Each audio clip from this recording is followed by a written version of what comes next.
देखिए, मैं उसी संदर्भ में आया हूँ और मैं ये कहूँगा कि दुर्भाग्य है कि यहाँ प्रशासन नाम का रोहतास जिला में कोई चीज़ नहीं।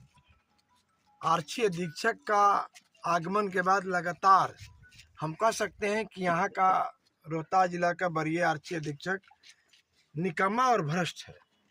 4 बलात्कार हुआ था नौहट्टा में और मैं दुर्भाग्य से कहा कि ये थानेदार गड़बड़ है, इसको बदल दीजिए।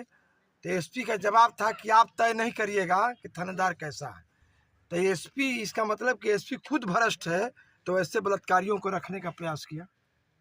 एसपी स्वयं भ्रष्ट और निकम्मा है, जिसने वैसे पदाधिकारी को 4 दलित लड़कियों के साथ बलात्कार हुआ था, रविदास समाज का, और उसके बाद में बात करना बंद कर दिया। और ये उपेंद्र पासवान की हत्या हुई, 9 से 10 दिन हो गया, आज तक पुलिस अधीक्षक यहाँ नहीं आया, ना कोई पदाधिकारी आया, और इसको मारकर और टांग दिया लोगों ने।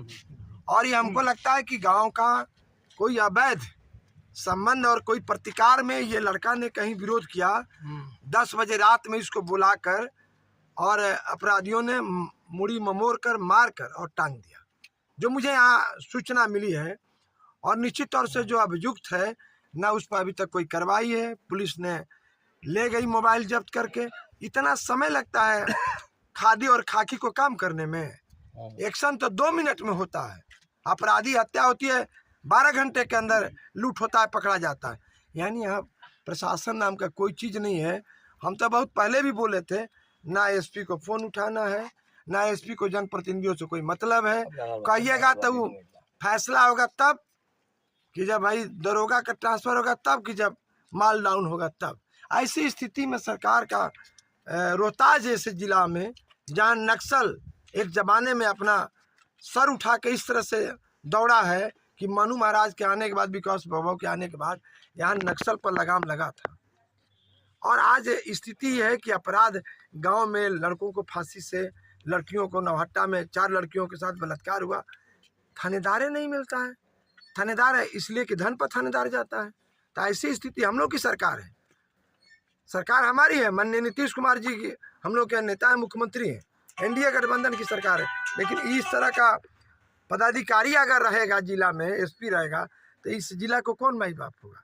इसलिए जांच हो, गिरफ्तार हो अपराधी, और पता चले कि किसने अपराध किया और क्या कारण था। कहीं आप ये तो नहीं कहना चाहते हैं कि गरीबी के कारण कार्रवाई नहीं हो रही है? नहीं, बेबस, ऐसे भी बेबस लाचार लोगों का, जो जिनका कोई माई बाप नहीं है, उसका कोई कानून ना कोई न्याय मिलता है, नहीं मिलता है। इसलिए ऐसे भी अंतिम व्यक्ति जो गरीब है, रविदास समाज के, पासवान समाज के, नाऊ, कहार, लोहार, जो छोटे छोटे लोग हैं जिनकी ताकत नहीं है, ऐसे यहाँ तो बाबू और बाबा का भी स्थिति वही है लगभग। उनकी भी हत्या होगी तो यहाँ कोई माई बाप नहीं, क्योंकि जनप्रतिनिधि कोई यहाँ है ही नहीं।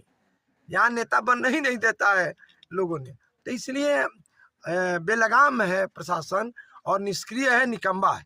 इसलिए कार्रवाई हो, नहीं तो हम तो कहेंगे साथियों को कि तुरंत आंदोलन का कार्रवाई शुरू करना चाहिए, एसपी के खिलाफ, थानेदार के खिलाफ।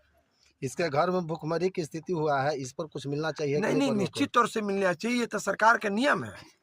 प्रधानमंत्री जी का भी 5 किलो अनाज क्या सवाल है। जो मरता है उसकी हत्या होती है, 1500 रुपया उसको दाह संस्कार के लिए मिलता है, और 3000 रुपया, और बाकी उसके परिवार जो है, उसका माँ कहिए कि मेंटल केस है, पिताजी का भी वही स्थिति है।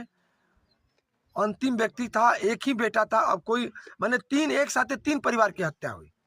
माँ बाप भी निष्क्रिय है और मैंने कहिए कि कोई काम का नहीं है, और बेटा जो था जवान, उसको उठा लिया लोगों ने। तो इतना 3 हत्या हुई यहाँ, कहिए कि 2 माँ बाप का, 1 बेटे का। अब उसका कोई कंधा देने वाला कोई नहीं रहेगा। तो इसलिए ऐसी स्थिति में इतना निष्क्रिय एसपी रहे, अभी तक आके नहीं देखा। बलात्कार हुआ था, एसपी नहीं आया, डीएसपी नहीं आया, यहाँ कोई प्रशासन का कोई मामला है। इसलिए ऐसे लोगों पर कार्रवाई होनी चाहिए। हम तो मुख्यमंत्री से मांग करेंगे कि इमीडिएट ऐसे एसपी को, थानेदार को, डीएसपी को यहाँ से डिस्पोजल करें, हटावें। और मैं पत्र लिखूंगा जाते जाते मुख्यमंत्री।